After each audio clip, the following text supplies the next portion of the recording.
Principal Secretary Shri Shailendra Kumar ji, Chief Engineer Mr. Mansoor, senior officers of the department, and all those who have joined us in this e-program this afternoon. At the outset, I have to congratulate you for having organized this ceremony in spite of all the constraints that we are going through on account of COVID and the other factors that I don't have to retreat. And of course, we are meeting under strange circumstances where we are expected to take care of ourselves and at the same time also take care of all those who are under our responsibility, whether it is the society or the nation.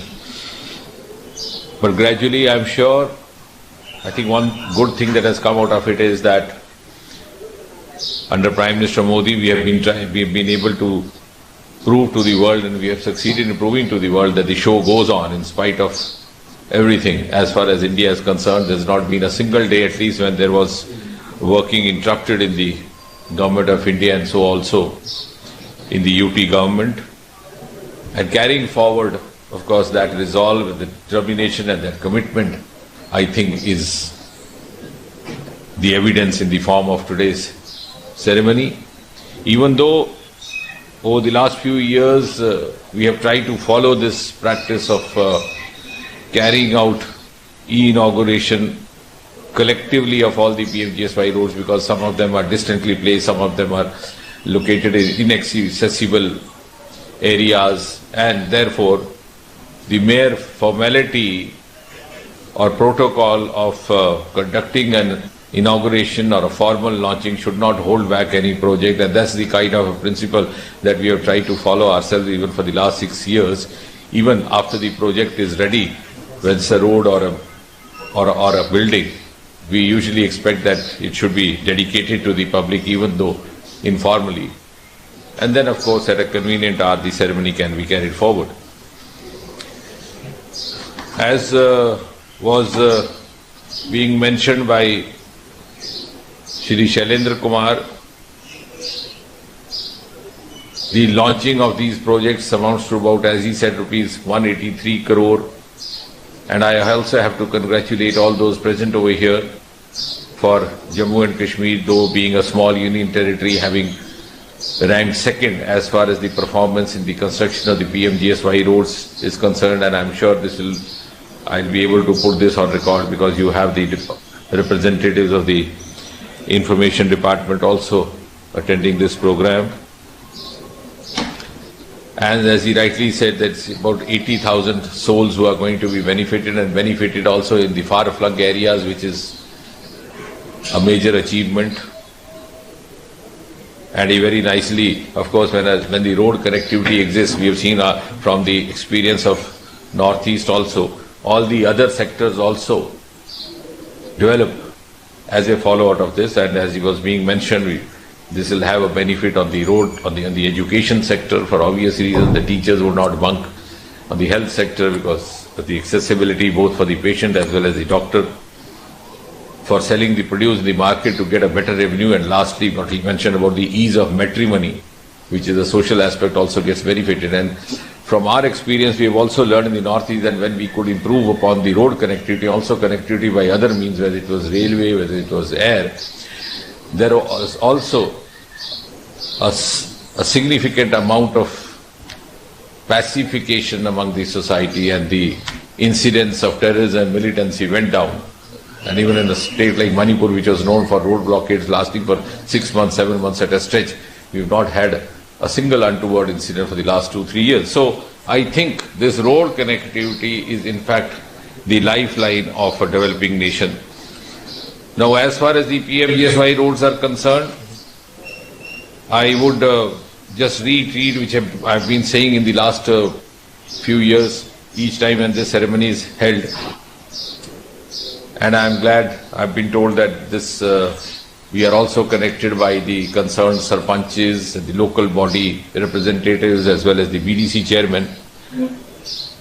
The priority of the projects should be, to a large extent, based on the consideration of the priority listed out by these elected bodies. And now, since after a long time we had a successful Panchayat election on the personal intervention of Prime Minister Modi, we have the BDC chairman in place, and if we have to prove our commitment to the grassroots democracy, and also after the empowerment in the form of 73-74 amendment, I think it is expected of us that we also honor their prerogative. One of their prerogatives is each Sarpanch representing his respective panchayat should have a say in determining the kind of priority for the road projects, because he is accountable, he is answerable, and if tomorrow the priority goes wrong, we can also hold him responsible.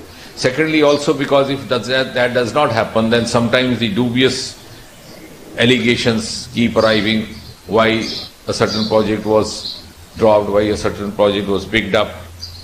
And therefore, I have been reiterating that the member of the parliament or the MLA, if he is there, should also intervene only with the cognizance of the local body representative, because that is the essence and spirit of the grassroots empowerment. And PMGSY is essentially an important ingredient of our grassroots bodies. And therefore, I am sure the chief engineer and the other concerned engineers will keep this in mind and would also keep them on board, the local body representatives on board.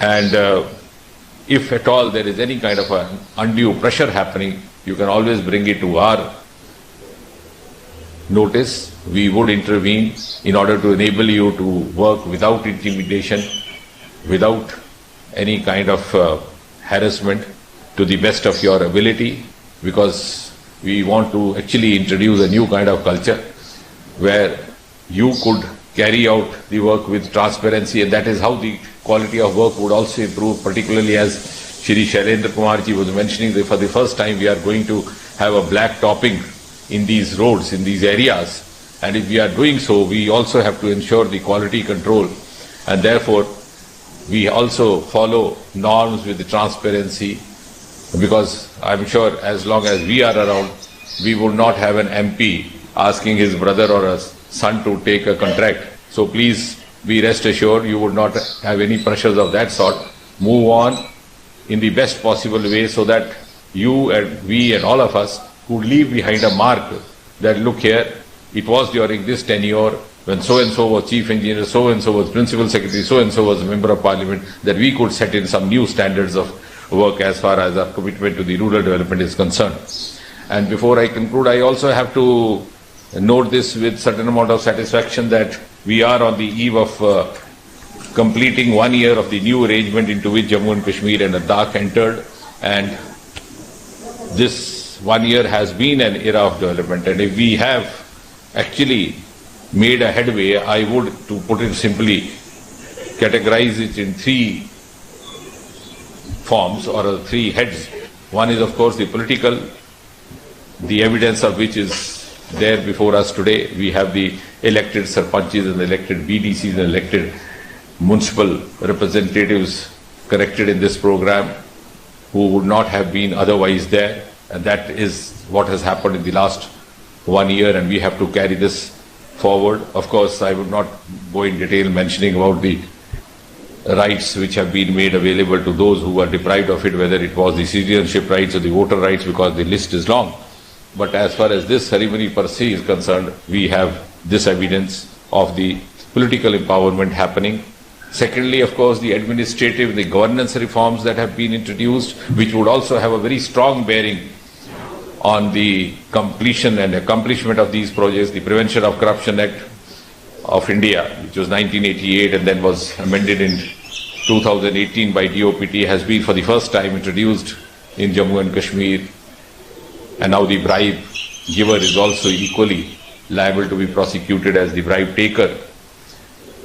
The jurisdiction of the Central Vigilance Commission, the Central Information Commission, and I'm sure all these checks and balances would certainly make us more accountable and also more alert towards performing our duty. Therefore, also increase the pace of work. In the last 1 year, we have an increased utilization of funds We actually talk in the terms of statistics these days, that if you go by the figures in 1920, or I would say rather 1819, the central funding per capita on an average at the national level was about 8,000 rupees or so per person, whereas for Jammu Kashmir it was more than 3 times. It was almost 24,000 or so. But in spite of that, many of the projects had got held up. Now, what was the reason for that? I think that is for the wiser analysts to comprehend. But nevertheless, we have, to a great extent, succeeded in overcoming that in the last 1 year. And the third category in which we have made a headway is the sectoral, which is a fallout of this, whether it's the roads, as we are discussing today, whether it is the power sector, whether it is the water resources in the irrigation sector. In this 1 year, in the same constituency, because we are talking in terms of Udhampur, Kathua and Doda constituency, we have had 2 mega national projects which have started working. The work has started, even though they had been approved all, but for one or the other reason they had been held up. One of them, the Pakkaldur 1000 megawatt power project, the other Kiru one, which started just after the lockdown, and I'm glad that in spite of the lockdown constraints, the work carried on. Similarly, in the water resource sector, we had 2 other national projects, Shahpur Kandi, which was held up for nearly 40 years, the Ujj project, multi-purpose irrigation project, was stuck up since 1960s. And just about a month or so back, the work has started on that also. As far as the roads are concerned, in the same constituency, we have started working on the mega express road corridor connecting Katra to Delhi, which would make the travel time just about 5 to 6 hours. And I'm sure after that, people would not prefer to travel by train or by aircraft. They would take the road route by preference.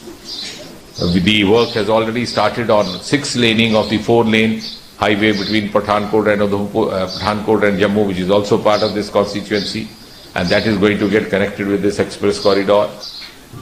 The ring road work is already started. So, and of course, if we go on, and as was being mentioned by Shailendra Kumar ji about the education sector, we have 3 medical colleges, I think the only constituency in whole of India, which in a single term could manage to secure 3, not 1, not 2, not 3, but 3 medical colleges through central fund. We've already started the academic session in Kathua, Doda hopefully this year, and Udhampur later on. The first session on AIIMS also, and of course the road connectivity also in this context makes a difference, because for the national academic institutes like AIIMS, one of the guidelines and one of the conditions is the accessibility to the airport, so that the visiting faculty and the other visiting professors could find it feasible to actually attend the mandatory number of lectures and classes. So all this happening in last 1 year, for which also I also have to compliment the UT government for working in close coordination with the central government and trying to make the best use of the attention being given, the priority being given by the Modi government, as well as the funds being made available. And again, as far as this constituency is concerned, as was being mentioned earlier by the Principal Secretary, it has got the major share of the PMGSY roads in entire Jammu and Kashmir. So I think there should not be any complaints of any kind of a regional discrimination happening. And if this constituency has got more number of projects, it also happened because of the merit of the topographical reasons and the geographical reasons, because this is a constituency which comprises of far-flung hilly areas which possibly remain neglected all these years, all these decades, and we are trying to make up for the lapses of the past.